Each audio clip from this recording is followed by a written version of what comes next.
आर्या अविनाश चंदे असनगाव जिल्हा परिषद इच्छुक उमेदवार। जिल्हा परिषद निवडणूक लढवायची जोरदार तयारी। आर्या अविनाश चंदे भाजप पक्षातून निवडणूक लढवण्यासाठी इच्छुक।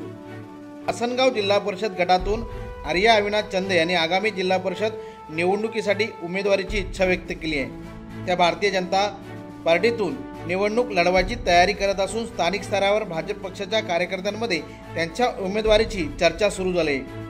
आर्या चंदे ह्या गेल्या काही वर्षापासून सामाजिक आणि राजकीय क्षेत्रात सक्रिय आहेत। विविध सामाजिक उपक्रमांद्वारे महिलांच्या स्वावलंबनासाठी, शिक्षण, आरोग्य आणि ग्रामीण विकासासाठी त्यांनी सातत्याने प्रयत्न केले आहेत। त्यामुळे परिसरात त्यांची ओळख एक कार्यक्षम आणि प्रामाणिक नेता म्हणून झाली आहे। राजकीय वर्तुळात आर्या अविनाश चंदे यांच्या उमेदवारीबाबत चर्चेला जोर आला असून भाजपकडून त्यांना अधिकृत उमेदवारी मिळण्याची शक्यता व्यक्त केली जात आहे।